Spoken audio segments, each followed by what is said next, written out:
तो जय हिंद प्यारे साथियों, आप सभी का स्वागत है OMS स्टडी सेंटर में। तो आपके सामने जो क्वेश्चन दिया गया है फ्लेमिंग का बाम हस्त नियम, ठीक है।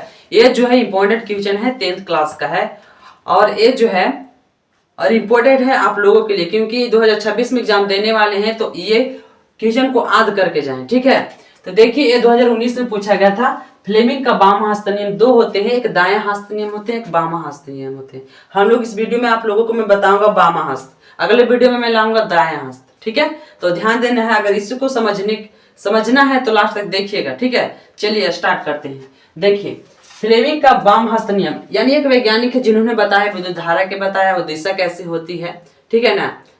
तो उसमें एक जो है बाम हस्त नियम यानी ये जो है लेफ्ट हैंड साइड के बारे में बताया गया है। ये उंगली क्या बताता है, ये उंगली क्या बताता है, ये फ्लेमिंग जो है फ्लेमिंग जी ने बताया था, ठीक है। तो देखिए, सबसे पहले क्या कर रहा है, तो अपने बाम हस्त के अंगूठे यानी बाम हस्त के जो अंगूठा है, ठीक है, ये अंगूठा, ठीक है, बाम हस्त का अंगूठा तर्जनी के मध्य अंगुली को इस प्रकार फैलाएं। तर्जनी के मध्य जो है अंगुली को इस प्रकार फैलाएं, ठीक है ना, फैला रहे हैं, ठीक है, कि वे परस्पर समकोण बनाएं। तो देखिए, समकोण बन रहा है ना, समकोण बन रहा है, ठीक है। चलिए, समकोण बन रहा है।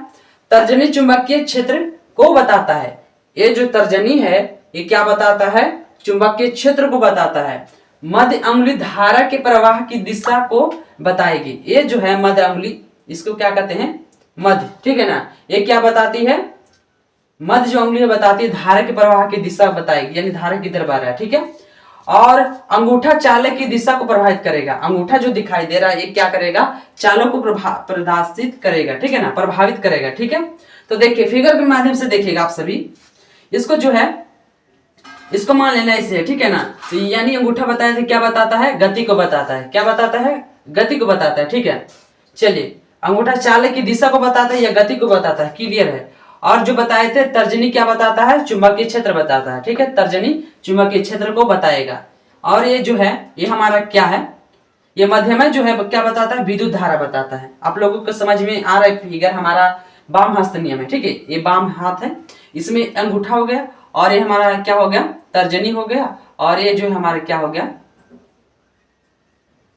मध्यमा। चलिए, क्लियर है। तो ये जो अंगूठा क्या बता रहा है, चालक की दिशा बता रहा है, ठीक है ना। क्या बता रहा है, चालक की दिशा। और ये जो तर्जनी है वो क्या बता रहा है, चुंबकीय क्षेत्र बता रहा है। और ये जो मध्यमा क्या बता रहा है, विद्युत धारा बता रहा है। यानी हाथ के माध्यम से जो है फ्लेमिंग साहब ने बताया कि ये जो अंगूठा जो है वो क्या बताता है, चालक की दिशा को बताता है। तर्जनी जो है वो क्या बताता है, चुंबकीय क्षेत्र को बताता है। और ये मध्यमा जो है विद्युत धारा की दिशा को बताता है। यही नियम का प्रयोग करके जो बनाया था फ्लेमिंग ने, उसको क्या नाम दिया, फ्लेमिंग का बाम हस्त नियम। इसको याद रखना है, 2 नंबर में भी पूछा जा सकता है, 5 नंबर में भी पूछा जा सकता है। इससे आप लोग जरूर याद करें, ठीक है। तो क्या आप लोगों को समझ में फ्लेमिंग का बाम हस्त नियम क्या कर रहा है, कि अपने बाम हस्त के अंगूठे को इस प्रकार फैलाएं, ठीक है ना, फैलाना है। और तर्जनी और मध्य के बीच इस प्रकार फैलाएं कि 90 डिग्री का बना हो, यानी 90 डिग्री का बन रहा है, ठीक है। और क्या कर रहा है, तर्जनी चुंबकीय क्षेत्र को बताता है। ये जो तर्जनी है चुंबकीय क्षेत्र को बताता है। और ये जो मध्यमा है वो क्या बताता है, विद्युत धारा की दिशा को बताता है। अंगूठा जो है क्या बताता है, चालक की दिशा को बताता है। ये फिगर आप लोगों को बना देना है और ये भी फिगर को बना देना, आप लोगों को जो है 100 मार्क मिल जाएगा। यानी जो है 5 नंबर भी पूछा जा सकता है और 2 नंबर में भी, इसे याद कर लेना है। तो आई होप आप सबको क्लियर है फ्लेमिंग का बाम हस्त नियम, ठीक है। अगली वीडियो में मैं लाऊंगा फ्लेमिंग का दायां हस्त नियम, उसमें क्या होगा, ठीक है ना। ये हाथ के बारे में बताया था फ्लेमिंग साहब ने, और ये हाथ में जो है अंगूठा क्या करता है, अंगूठा क्या करता है, ठीक है ना। तो समझ में आया होगा, मैं आशा करता हूं। अगर आप लोग ऐसे वीडियो देखना चाहते हैं तो हमारे चैनल को सब्सक्राइब कर लें। अगर फेसबुक पे देख रहे हैं तो प्लीज फॉलो कर लें। अगर इंस्टाग्राम में देख रहे हैं तो भी फॉलो कर लें, ठीक है। मिलते हैं अगले वीडियो में। आप सभी को जय हिंद।